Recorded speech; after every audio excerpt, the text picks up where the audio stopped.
You look at the Benavidez camp, Jose Sr. and David, are they kind of doing what you're talking about? Are they being overconfident, dismissive, and maybe, you know, a little too angry? And because of that, are they in danger of getting out-coached and out-fought, you know? Well, you tell me, you interview them. You interview, I don't watch interviews, but somebody sent me an interview with you and David Benavidez and you interviewed. So you tell me what they doing. But if that's their style, you know, I've been around them. David was actually a nice kid when I was around him. We was in an elevator together. He's like, how you doing, sir? Like, when Karan fought him in Phoenix. So, you know, and his dad, you know, we didn't have any issues. He was a cool guy. But I don't know. You know, I'm not going to tell nobody else how to act. And that's, maybe they selling the fight, maybe that's how they act. But I wasn't talking about them specifically. No, but I mean, a lot of coaches talk shit about other coaches and do that. Like, what they say is what they say. Long as they don't, like, get in my personal space and try to, like, you know what I mean, make me feel like they want to do something to me. They could do that. That's something they got to live with. You know what I mean? I really don't care about that. People ask me about their personalities all the time, and I guess I kind of get caught in the crossfire. But I'm Team Caleb Plant. That's my guy. That's who I'm coaching. So, you know what I mean? Like, as long as Caleb don't feed into it, I don't care. I think that some of the stuff is getting too personal. Yeah. And you know what I mean? I don't know what David is making, but like, if he's like you want to fight for free or you want to go get your bag, you know what I mean? So that's up to them. Like I don't want to get into that because it's just like he gotta control his son and his fighter. I gotta control my son and my fight. Not my son, but my fighter. So what they do is what they do. Some people can fight angry. I hope he do fight angry. I hope he do come out like his Hagler Hearns and bring it. I want him to do that. You know what I'm saying? Because I think Caleb would knock him out. No, I think Caleb could knock him out. Anybody could be knocked out. People talk like that it can only go one way because he got more knockouts, but that's all punches hurt, bro. Anybody 168 pounds can hurt you. These do, and I know that David could hurt Caleb. This is boxing. But all of them smiling and the monster, he feel punches. He's a human being. He been knocked down before. He been hurt before in the gym. Anybody can be hurt. So when people always say, well, David's gonna fuck him up and he could hurt him, he's a monster. I'm like, the same shit he could do to him, he could do to him. It's boxing. Think he can't, anybody could get knocked. If you could go to sleep at night, you can get stopped. Better fighters than David Benavidez than been stopped. Monster fight. George Foreman been stopped. You understand what I'm saying? Mike Tyson been stopped. David Benavidez is a great fighter. He's not as good as they are. You know what I'm saying? Tommy Hearns been stopped. He was 32-0 with 30 knockouts and Ray Leonard stopped him. Anybody can be stopped, bro. You know, so people say that and I just sit back and laugh. I'm getting more in fight mode now. Like, bro, you think that Caleb can't stop him? I hope. Well, some fans say, you know, David, the way he stands straight up, man, he gets caught the right way. Yeah, it could be a problem. Anybody can be stopped. It's not just the way he stand. You got nerves in your chin, man. You got nerves in your temple. The human beings, we got vital areas. That's why you hold your hands up when you fight. I hope that he come like that. You know what I mean? Because Caleb is gonna meet him, bro. We not just in there to just take no beating and be run on the back foot and run from him all him night. We not in here to do that. I'm not talking about the game plan, but we not in there to do that. Like, he ain't run from Darrell. No. You know what I mean? So like, and I think David got good boxing skills. You gotta have good boxing skills. Although in that Darrell fight, he didn't seem to want to let his hands go in the center of the ring. Only when he got him to the ropes. Who, Darrell? David. When David fought Darrell. No, I was saying that Caleb didn't run from Darrell. No. He didn't run. He was boxing. He wasn't like slugging with his face in the air, but he didn't run. You know what I mean? So, like, I just let people talk. But I think David could box. In David's hardest fight, he boxed. So that let me know that he's human. He got common sense. When Ronald Guerrero knocked him down, the second fight, he used his jab and he boxed. That was smart. But when Caleb do it, they call it running. So I just laugh at it. But it's so funny, and his toughest fight. Had to fight him again in the rematch because that dude was with Mayweather Promotions, and there was a lot of people saying he lost the fight. I was a David Benavidez fan. I watched him fight Dennis Douglas in Philadelphia when he was a young fighter. That was like a war. It went like 10 rounds. So I'm like, wow, he made an adjustment. He boxed. But when Caleb boxed, they call him a punk, a bitch. And I'm like, didn't you boxing your tough? Whatever it was about Ronald Garrill, it made him use his jab. But I thought it was smart. I wouldn't criticize that. That boy knocked him down. He was strong. He was jabbing. He had a good jab. For whatever it was, David couldn't stop him. And he couldn't, hurt him that bad. He hurt him in the second fight with an uppercut. But that boy could take David punches. So he decided to box him. That was smart. But I don't want to be racial, but then whenever somebody boxes like a Mexican guy, they always get mad and be like, well, you running. But some of the best Mexican fighters, they box. Barrera, when he fought Hamed and the Rocky Juarez rematch, he boxed. Yeah, all he did was throw the Salvador jab. Sanchez better than all of them. What did he do? He boxed. Ricardo Lopez is better than all of them. He's just so small that he don't get the credit. He was a boxer. So that be game for guys, make the guys sit there, get their head knocked off, and you fight a kind of fight that they want you to fight. You know what I mean? Ray Vargas just said about O'Shaquie Foster, he was running. He just outboxed him. You know what I mean? So he just took little half steps in and out. He wasn't even on the bike like that. He got cut the ring off. You can't tell a guy how to fight. You know what I mean? So but it wasn't even that extent. He was just taking little steps. Like I just want to get to the fight. I got a lot of healthy respect for the team. I haven't said nothing bad about it. Even though David been taking little shots at me because he beat one of my fighters, Karan Davis, I don't even get into that. You know what I mean? The kid fought him on 2 weeks' notice. As a middleweight, really? As a middleweight. Right. He lost 18 pounds in 16 days. And trust me, he couldn't knock him out. I stopped the fight because I didn't feel like that the level, like that Karan like my son. So I'm not going to let him get exploited to an extent of, he didn't want to get a stoppage on his record. So he was like, Steve, don't stop the fight. I could take his punches. I'm just a little tired. I'm like, for a couple $100,000, I'm not going to just let you, because I knew he couldn't get a second win because he had to lose so much weight. Karan hard-headed kid, man. He get big in between fights. But he's not that big of a guy. He just, you eating and partying and stuff like that. But he got this. Wasn't scared of David. Mm-hmm. He stood up to him, and he was putting hands on him. But I don't even talk about it. I just let him keep saying it.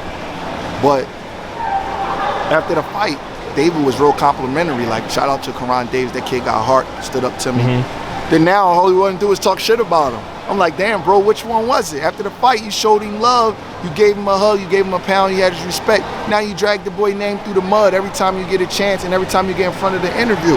To me, that's not real, because if you respected him after the fight, nothing changed. Right. I just became Caleb Plant's coach. Like, I'm not allowed to coach a guy that might fight you.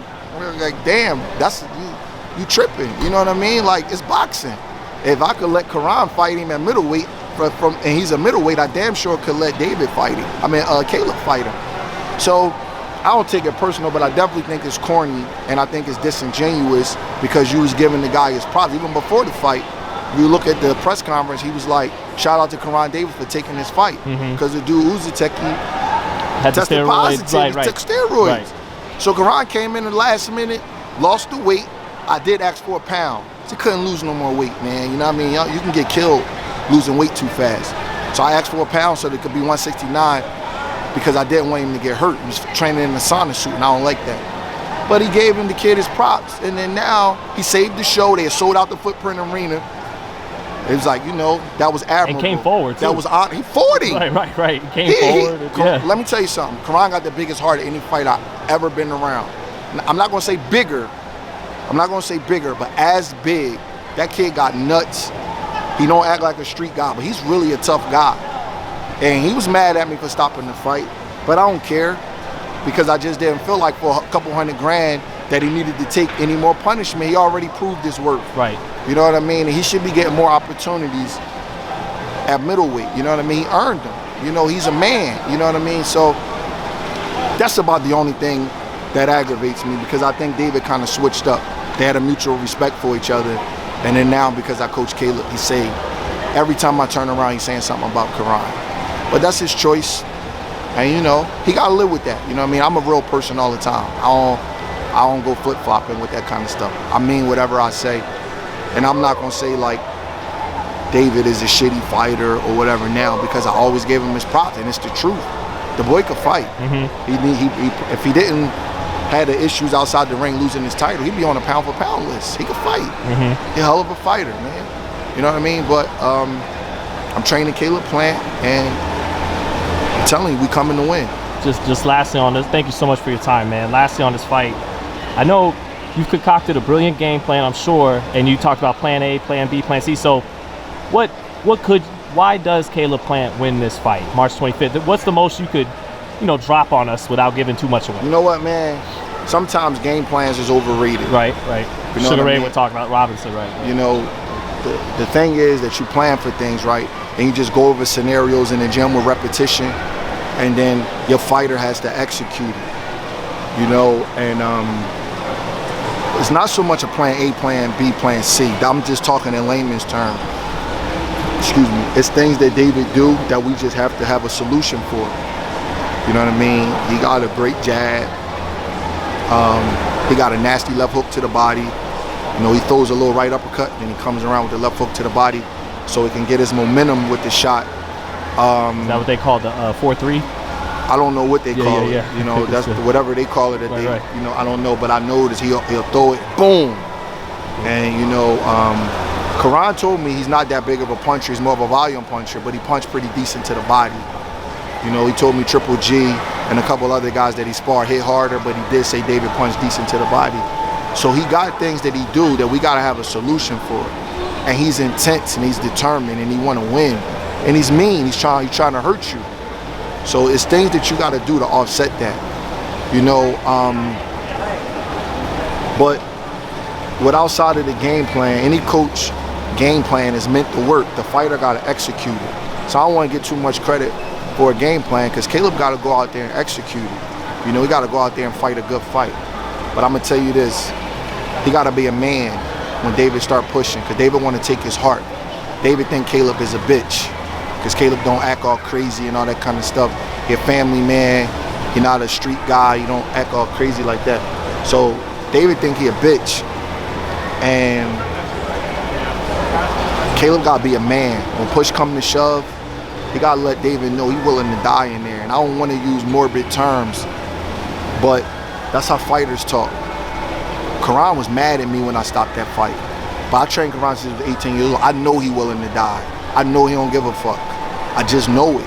He just that kind of kid. He's a nut. He's that kind of kid. He go all the way there. You fight him in the street fight, he probably kill you, because he go all the way there like that. Crazy heart. Crazy heart. He walked in that arena, he didn't give a fuck about David. If Caleb got what Karan got on the inside, he gonna knock David out. But I gotta see it. I don't give nobody credit for nothing I didn't see. I gotta see, he gotta be a man. When this dude come to hurt him and take his life away, talking about ending his career and doing that kind of stuff, Caleb gotta find that within himself. Say, no, you not. No, you not. For 36 minutes, you gonna have to earn this. No, you not. That's what he gonna have to look at him in his eye. He gonna have to see it in his soul. David can say what he want. He know what's on the inside of Karan. A man know another man. They can feel that energy. You know it. You feel it. You know who to play with and who not to play with. And Caleb gotta make him feel that. This fight is about character. We could run, we could do all of the push-ups and sit-ups and strength and conditioning coaches and pads and mitts. This shit about character, bro. Karan barely trained for that fight and he stood up for him for 7 rounds. Because I couldn't do too much because he had to cut too much weight. He was cutting weight. But he a man. You know what I mean? They can say what they want about Julian Williams. Yeah, he passed it, he this, that, and the other. He a fucking man. You ask Nathaniel Gallimore and Jared Hurd, is he a man or not? He a man. Nate Gallimore thought he was a bitch. Thought he was a bitch. And, right. Thought he was a bitch, and Julian took his career away. Thought he was a bitch. After he beat Justin DeLuce, he kept bothering and stalking him. Thought he was a bitch, laughing at him, Jay Pebbles and all this kind of stuff. Kept talking about what Charlo did. Bro, you wasn't Charlo. You not Charlo. That's that man. You can't brag about what another man did. So in this fight, Caleb gotta show his character. when that dude come at him and I'm a monster, I want to kill you and I want to beat on you, and he might hit him with a good shot, might get knocked down. Guy had composure. He gotta let that man see what's in his soul. He gotta let him know that you're not gonna do this to me. A lot of times guys that's bullies, when you go to push back and you take them to that dark place, sometimes they don't respond the same way. Sometimes they don't take that when it's coming back. So far, David been the guy with the gun. But as they say down south, it ain't no fun when the rabbit got a gun. And Caleb gotta make him feel that. Caleb gotta let him know, bro, you're not gonna just do that to me. I don't gotta slug, I don't gotta be Arturo Gotti, but you're not gonna do that to me. Floyd Mayweather, they can say whatever they want about him, whatever they want, matchmaking, blah, blah, blah, blah, blah. And try to bully him, what happened? He made you think twice with that right hand, and all of a sudden you were tamed. You were tamed. Shane Mosley hit him with that shot. Floyd turned out to be the badder guy in the fight. Whenever you try to bully him, that's what he do. Pernell Whitaker, he walked in San Antonio. He's a boxer, he can't punch. Ex-Chavez. Muhammad Ali, float like a butterfly stick. Go, you push him. He sprout wings like a dragon. He turned into an animal. I don't care about no X's and O's. Jose Sr. gonna have his plan, I'm gonna have my plan. Caleb got it here and here. Can't let that boy break him, because that boy think he can break him. You know, he can't let him break him. You know, my kids grew up in the suburbs. They didn't grow up tough like me. They didn't grow up seeing people die and get shot and killed and all that kind of stuff. But they tough. My daughter run the 400 till her lungs collapse. My son, the smallest kid on the football team, he played quarterback, defensive back, and running back. In basketball, he played point guard. He got this. There is no, daddy, I'm hurt. Are you hurt or are you injured? I'm just hurt. Well, you got to play. Stop complaining. Me and they mom, we go through some things over that, but that's how I roll. And my kids got a good life, but you got to build your character. And Caleb know that in that Canelo fight, he could have did better. And that's not a bad thing. That could be a good thing, because now that he's in this spot again, I believe he's gonna get more of himself. I believe he know that Caleb can outpoint Canelo. I ain't saying he can stop him. Canelo, tricky dude, he got a good chin. He hard to hit clean. But he can outpoint him. But Canelo will take you to that place. And maybe on that day, that was a big stage for Caleb. Maybe the experience and different things, whatever. I wasn't in his corner at the time. But being in camp with him, I know he could do better than that. So when he kid, he gotta find it within himself. He gotta challenge himself to not break when that guy push him. And if you do that and you stand up to him, let him know I'm here all night, he'll be okay. If he don't, you're not gonna win the fight. It's just that simple. This is all about character, man. This is character. And I'm geared up for it. I don't talk a lot. I don't say a lot of shit. I don't really, make predictions and all that. Yeah. But that's what it come down to. This come down to his character. You can't allow yourself to be stressed out. Ran all over the ring. That's how you burn yourself out. That's how you get all tired. Bully fighters, they don't like you to stand up to them. John McBeast Mugabe kept telling Hagler, I'm gonna knock you out. I'm gonna knock you out. Hagler said, all right, okay, we're gonna find out. Gotta stand up to him. You can't allow yourself to be bullied. I don't care about the outside of the ring shit. That don't mean nothing to me. I don't care if Caleb don't say a word. But inside that ring come March 25th, he gotta stand up to this guy and he gotta dig deep. And it's not just so much how hard the fight gonna be, because I don't know how hard the fight gonna be. It could be a 12-zip shutout. It could be 7-5, both ways split decision. It could be somebody get clipped. But I'm talking about digging deep as far as your character and not letting this guy take your soul away from you. And I'm telling him that every day. You don't train just your body, you train your mind to go through things. I keep reiterating that to him. You have to go through something on March 25th. That boy gonna put you through something. I know David Benavidez is a hell of a fighter. I know what he want to do to him. I'm a good judge of character. I'm a good judge of things like that. I know what he is. I respect him. You know, and I know how important this fight is to him, but it's a lot of pressure on him because he's been begging for this fight, saying everybody been ducking him. Now he's getting a chance and he guaranteeing the knockout, guaranteeing all these things. He got to deliver all of that, you know? And Caleb got to let him feel that pressure. Every round, you got to keep reminding him, I'm here, motherfucker. I'm here, let's go. Every round, you got to be a man with him. Told Julian Williams the same thing when he fought Jarrett Hurd. Everybody laughed at us when we walked into D.C. They thought it was a party. Haircuts in the locker room, everybody was partying. Julian said, all right, okay, we gonna find out. And when the big bad wolf went to push, we pushed back, you know? And again, Caleb gonna have to show that. And I ain't hiding from it. I keep it all the way real about it. He gotta show that. He got all the skills and athleticism in the world. That boy fast as lightning, man. Not just with his hands, but his feet also. This right here. This is gonna win the fight. This and this. Gotta be smart, but he can't break. We be all right. Hey, Brad, this was wonderful. Thank you. Do I get it?